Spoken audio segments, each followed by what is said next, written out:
Bonjour à toutes et à tous, moi c'est Ed et bienvenue à la maison. On se retrouve aujourd'hui pour ce 4e épisode de Lecture et Préjugés. Pardon? Qu'est-ce que c'est le concept? C'est simple. Je contacte un youtubeur, on se met d'accord, lui ou elle et moi, sur un manga qui lui plaît beaucoup et qui a toutes les chances de ne pas me plaire, parce que j'ai des préjugés ou parce que le manga a peut-être une mauvaise image. Et aujourd'hui, j'ai la chance de recevoir Dark Juju de la chaîne La Capsule Manga.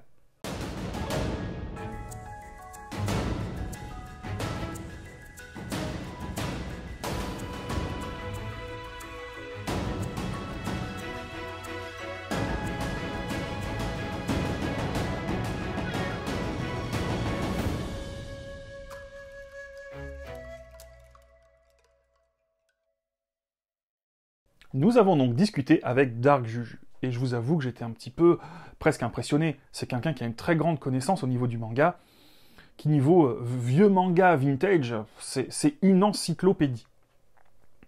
On est donc tombé d'accord sur un manga d'horreur d'Umez, L'école emportée. Alors pourquoi clairement je veux pas lire ce manga? C'est de l'horreur. L'horreur, vous savez, c'est pas mon truc. Si c'est pour lire de l'horreur, quitte à choisir, je préfère lire le maître de l'horreur, qui est Junji Ito, et lire un auteur lambda perdu au fin fond des spécialités, en vrai, ça m'intéresse pas. Autant lire ce qui se fait de mieux, et surtout, l'histoire, c'est l'histoire d'une école qui disparaît. On appelle ça les grandes vacances, quoi. Voilà. Donc, en vrai, j'avais pas très envie. Mais j'ai envie de dire, Dark Juju, pourquoi lire ce manga? Salut Ed, tout d'abord merci pour l'invitation, je suis vraiment content de participer à ton émission. Alors tu m'as lancé un sacré défi de taille. Du coup j'ai scruté ma mangathèque en détail et je crois que j'ai trouvé le bon titre. Et celui-ci c'est L'école emportée de Kazuo Umez. Je pense que tu connais déjà Junji Ito qui est une référence dans l'horreur. Et bien dis-toi que pour lui, sa référence c'est Umez.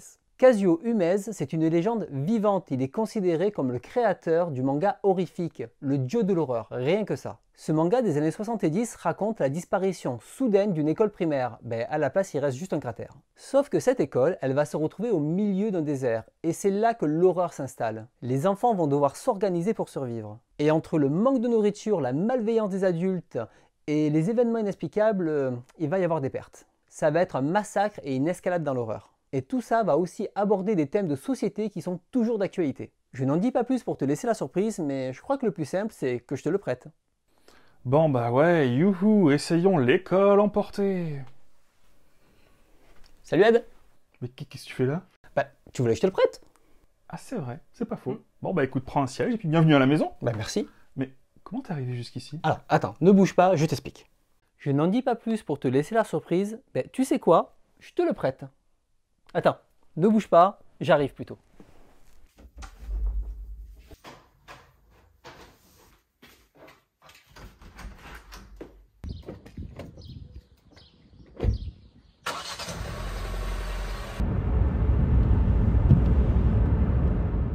Et je tiens déjà à remercier Dark Juju qui s'est déplacé jusqu'ici, qui est venu à la maison.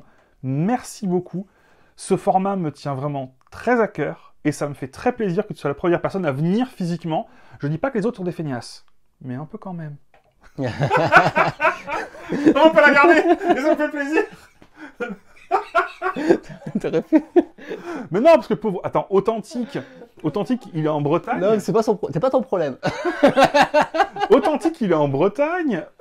Japanas, elle est en Belgique. Ah bah pareil, hein, la case déplacée. La case déplacée. Et Indigo, il est en région parisienne. D'accord. Il peut revenir aussi, feignasse. Ouais, oui, c'est vrai. Il a que 40 000 abonnés. Mais attends, je l'accueille sur ma chaîne. 3 000 abonnés, je lui donne une tribune. Non mais c'est vrai, merci à toi parce que c'est vrai que c'est super cool. Mais ça me fait plaisir d'être là, merci pour l'invitation. Et c'est vrai, les figurines sont plus jolies en vrai. On a tout dit, fin de la vidéo. Merci beaucoup, c'était un plaisir. Allez, au revoir. Non, plus sérieusement, j'ai lu les 2 premiers tomes, comme tu me l'as conseillé. Parce que je t'ai dit, voilà, il existe 6 tomes, c'est ça? 6 tomes, oui, tout à fait. J'ai demandé combien pour avoir une bonne idée, tu m'as dit 2. J'ai pris le tome 1, j'ai pris le tome 2, dans cette nouvelle version de Glénat. Donc, L'école emportée de Kazuo Umez. Tout à fait, oui. Puisque dans la première version, c'est marqué Kazuo Umezu. Mais en fait, en vérité, il s'est toujours appelé Umez, mais en français, on avait pris son premier nom. Et depuis les rééditions, c'est marqué Umez avec 2 Z. D'accord, donc c'est cette version-là, au final, qui est la bonne. Oui, c'est comme ça qu'on l'appelle maintenant, en fait, simplement. Hein. Ok. Je profite aussi, puisqu'on parle des éditions très rapidement, je me permets, Mais tiens, montrer la différence. Donc, franchement, la différence de taille. Alors, celle-là, elle est plus trouvable. C'est pour ça que j'ai acheté celle-là, qui est une réédition. Mais regardez un petit peu la différence de taille. Moi, je trouve ça hallucinant. C'est un format Bunko, comme Oui. on peut le voir ici. Il n'y a pas un rapport entre Bunko et ta chaîne? en fait, on a un podcast, je co-anime un podcast qui s'appelle Bunko. On en parle tout à l'heure? Ouais. Allez, je te rends ça. C'est que, vu le prix du truc, j'ose à peine le toucher. Alors, il faut savoir quand même que le format Bunko, ça se fait plus aujourd'hui. Hein. C'est-à-dire que c'est une époque où il y avait beaucoup de livres qui sortaient comme ça pour essayer de réduire un peu les coûts. Et au Japon, c'est souvent des éditions où c'est déjà des succès, c'est des rééditions. Et pour les proposer à bas coût, c'est des formats Bunko. Et puis surtout, c'est aussi parce que là-bas, ils en manquent de place. Oui, aussi, oui. Parce qu'ils pourraient pas mettre un guts d'un mètre chez eux. Non, mais c'est vrai en plus. Après, ils peuvent dormir dehors. C'est vrai. Oui. C'est vrai. Alors, qu'est-ce que j'ai pensé de l'école emportée? Eh bien, je vais pas tout de suite vous le dire. Je vais un petit peu. Qu'est-ce que j'en ai pensé à la lecture? Alors, déjà, j'ai été interpellé par le dessin. C'est un manga des années 70, 74? Oui, je crois que c'est ça, oui. Oui. Si je ne me trompe pas. Enfin, Par là. je m'en souviens parce que tu l'as dit il y a 3 minutes dans le plan d'avant. Peut-être que je me suis trompé dans le plan d'avant. Donc, si j'ai raison, c'est parce que je suis très culturé, comme on dit. Si je me trompe, c'est sa faute. Euh, Donc, les dessins. Alors, j'ai été interpellé. On sent que c'est un manga des années 70, entre autres par rapport au fait que c'est très figé. Entre autres dans les courses, c'est dégueulasse. Alors attention, pas les dessins. Les mouvements, il sait pas faire. Mais ça, c'est plus propre à l'auteur où il a plus de mal avec les mouvements. D'accord. Mais, Donc, mais le côté figé fonctionne très bien avec l'horreur. Quand les garçons ou les petites filles prennent peur, il y a un côté figé qui est marquant. Oui, des visages. Voilà. Mais alors, je trouve qu'il fait bien... Il y a beaucoup de visages différents. Et là-dessus, j'ai aucun problème pour reconnaître tous les protagonistes. Ça, c'est vraiment très bien. Mais voilà, même si le dessin, je trouve, très honnêtement, ça passe pour un manga des années 70. Je parle pas pour moi, j'essaie de me mettre pour une généralité des gens qui pourraient découvrir. Hein. Mais voilà, ce côté un peu figé, il peut parfois être un peu rebutant. De quoi donc que ça parle, qu'est-ce? Ça parle d'une école qui disparaît. Et il y a un trou à la place. Ce que j'aime beaucoup scénaristiquement, c'est que d'un côté, on va suivre les enfants, hein, le héros est un enfant, où l'école va être téléportée dans un endroit désertique, un endroit, ils savent pas où, quand, comment, mais en tout cas, il n'y a plus que l'école, et tout autour, du sable. Oui, c'est ça, dans un désert. Mais un désert, pas un désert... Un désert un peu particulier. Hein. Voilà, hein, du genre, il fait noir, tu sens que c'est un univers un peu particulier. On se demande s'ils n'ont pas été transportés dans un autre monde, en fait. Oui, c'est ça. Donc d'un côté, tu vas les suivre eux, mais de l'autre côté aussi. Et là, tu le vois d'ailleurs, sur cette couverture-là.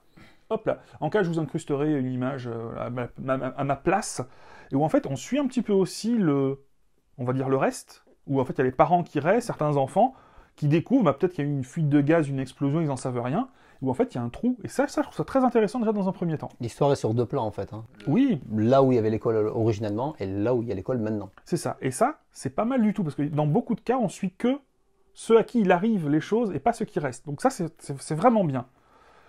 Tu m'as dit que c'était quelqu'un d'important au final pour...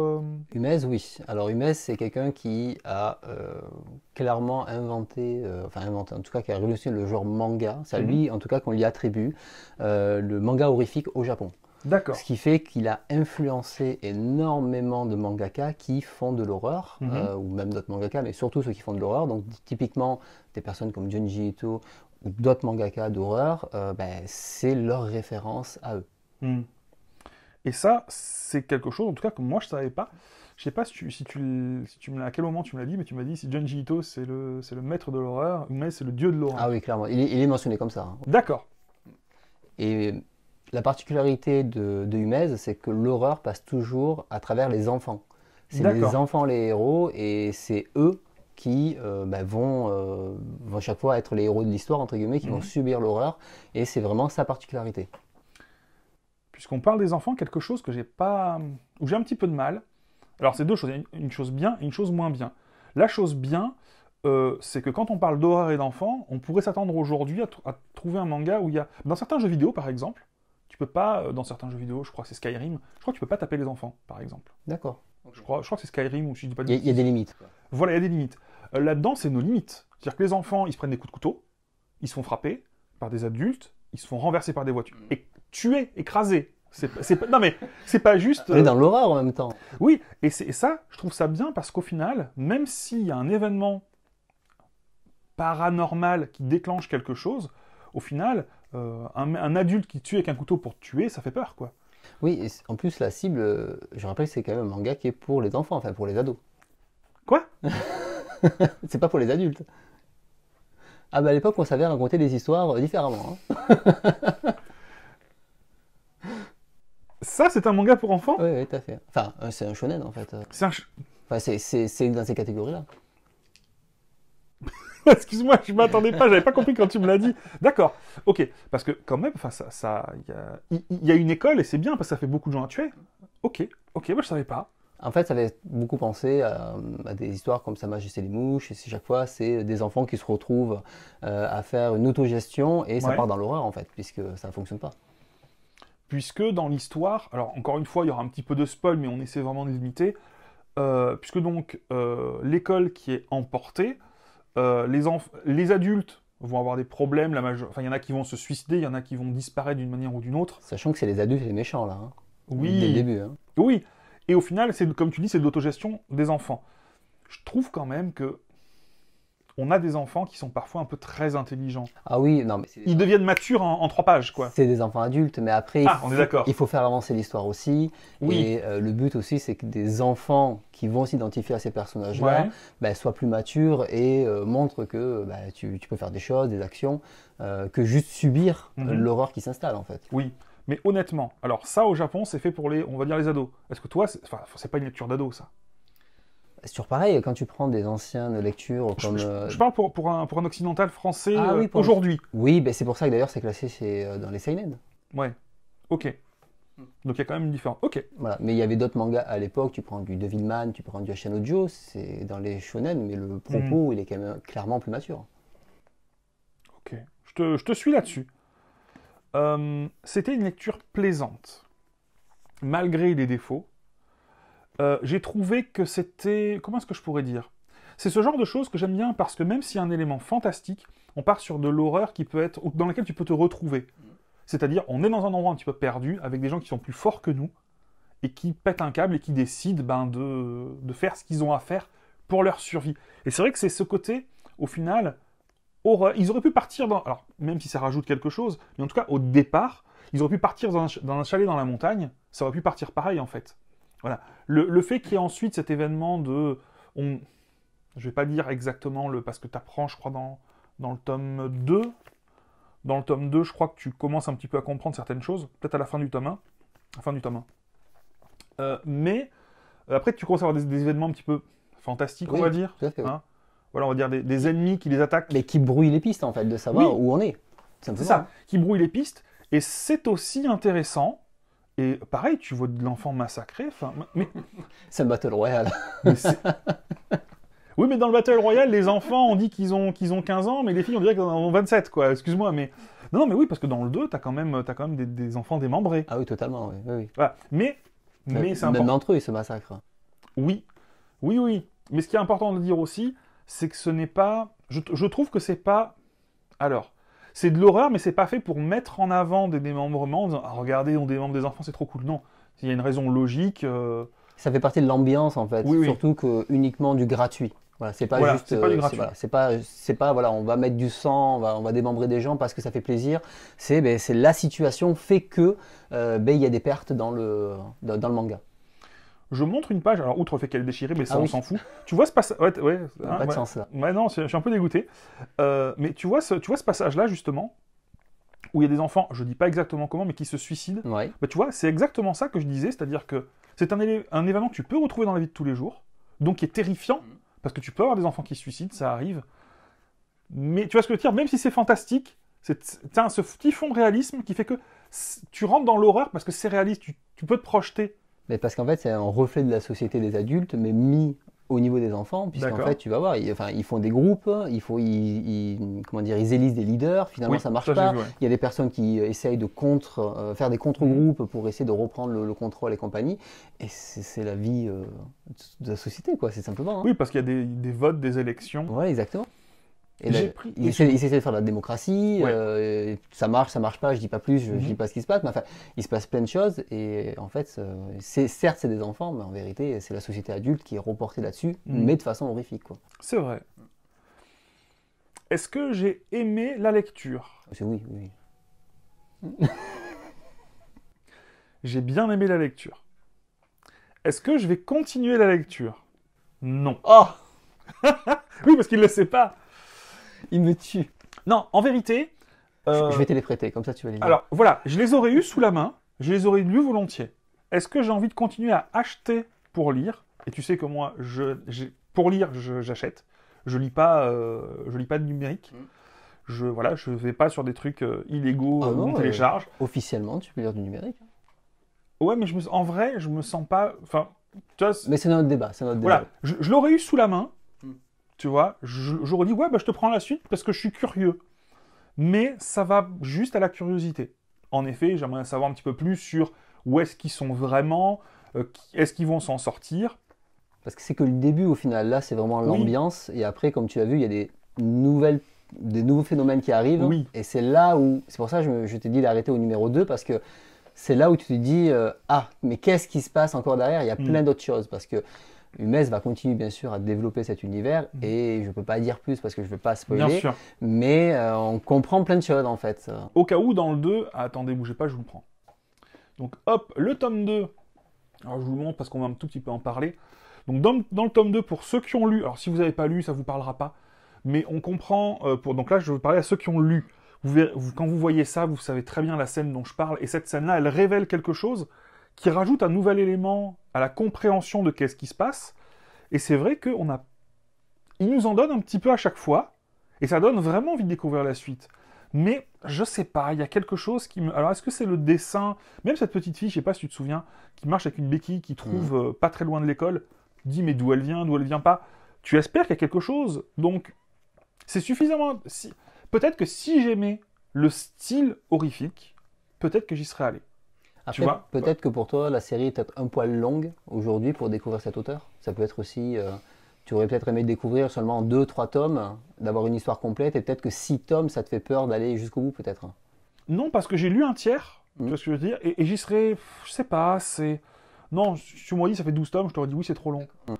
Mais là, je sais pas. Parce que peut-être aussi que je manque de place et que ça me joue dans la tête, tu vas me dire où est-ce que je vais caser 6 tomes de plus. Mais si tu enlèves tout ça, les contraintes techniques, est-ce que vraiment tu as envie de lâcher? Parce que je pense qu'il faut, là tu le juges aussi par rapport à tes contraintes, mais les youtubeurs, les merdes, j'ai perdu, du coupera. Non, je couperai pas. Je laisserai. Débrouille-toi. Ah, vous voyez, c'est pas facile. Oui, je sais pas. Les viewers. Les viewers. Eux, ils ont peut-être pas ce problème de place. Oui, c'est vrai. Et du coup, par rapport T'as raison. à tes propos, ils risqueraient de se dire, ben, ça vaut peut-être pas le coup, mais eux, ils ont la place. Est-ce que si tu n'avais pas ces contraintes-là, tu dirais finalement, il y a quand même assez d'éléments pour donner envie de découvrir la fin? Oui. Oui, puisque si j'avais l'occasion, je le lirais. Donc tu vois, voilà, t'as aimé, quoi. C'est bon, fais la vidéo. Fin de la vidéo. Non, non, non. Coupe. Pour moi, les défauts du livre ne sont pas des défauts rédhibitoires. Tu vois ce que je veux dire? Ce que tu appelles toi défaut, moi, c'est sa qualité. Parce que ces dessins, même si elle peut paraître un peu figé, des choses comme ça, que toi tu trouves défaut par rapport aux dessins contemporains qui sont effectivement beaucoup plus dynamiques, ça c'est vrai, mais ça renforce aussi ce côté horrifique, particulier, et il y a une atmosphère assez noire qui se met en place, et je trouve que ça va avec aussi le dessin. Parce que tu lis du Junji Ito, tout est aussi très sombre, tout ça, et je trouve que ça va bien avec.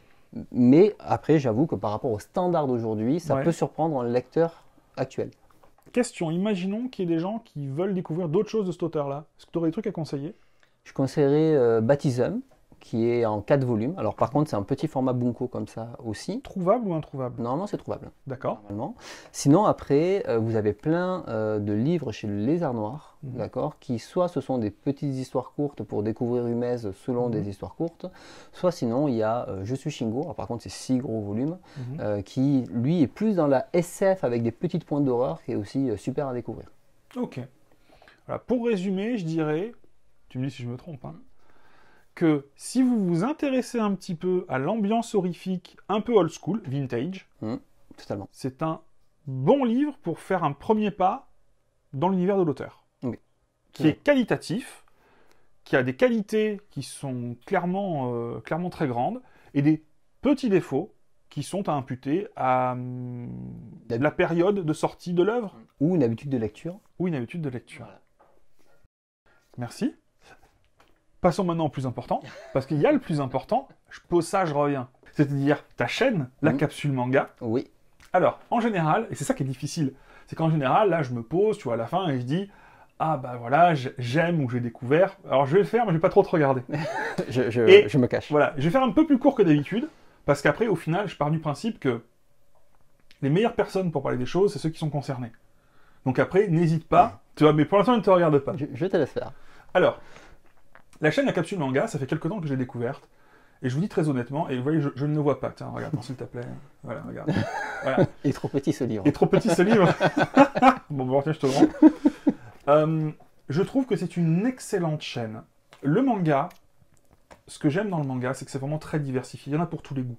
On peut pas vous dire ce manga il est bien, ce manga il est pas bien, ce manga il vous plaît ou ce manga il vous plaît pas. On aime les choses différentes. On a un petit peu parlé de ma Mangatech tout à l'heure, on a un petit peu parlé de la tienne, puis on la voit sur ta chaîne. Tu es un spécialiste. Et c'est vrai que quand je regarde tes vidéos, je trouve que d'un point de vue qualité, d'ailleurs, on parlait de lumière, mais voilà, là c'est ta lumière. J'ai l'impression d'avoir un EP, là, il y a 857 000 € de lumière autour, c'est le soleil, quoi. Mais c'est une chaîne avec une qualité visuelle qui est au top. Un niveau d'écriture, parce que tu écris tes vidéos. Oui, j'écris. Et ça se sent. Et c'est vraiment, c'est qualitatif. Les sujets sont... Enfin, t'as par exemple des vidéos sur les samouraïs, mais c'est pas juste de faire les samouraïs dans le... En fait, je reprends l'évolution du samouraï depuis les 100 dernières années au travers du manga, avec des parallèles vers le cinéma ou des choses comme ça. Le samouraï au travers du manga, enfin, tu vois, moi ce que j'ai adoré, enfin, tu te dis, mais où est-ce que tu trouves ça? Non, mais tu vois, d'un sujet sérieux. Ah ben, il faut faire des recherches. En ce qui concerne une vidéo que j'ai beaucoup aimée aussi, c'est sur le cri qui tue. Tu en as fait plusieurs. J'en ai fait 3 en tout. J'en ai fait 3.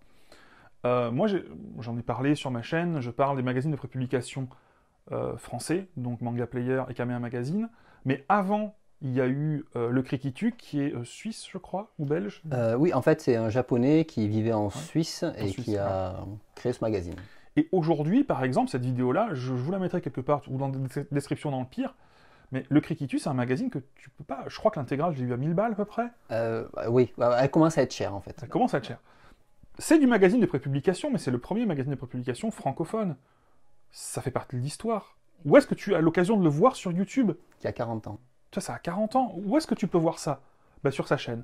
Et là, tu te dis, waouh, le mec, il fait du contenu. Alors, en effet, et c'est pas péjoratif quand je dis ça, c'est vrai que si vous ne vous intéressez qu'au shonen, et c'est pas un souci, peut-être que c'est pas on trouve pas beaucoup de shonen sur ta chaîne. Non. De shonen récent. C'est pas ma cible, en tout cas. Voilà.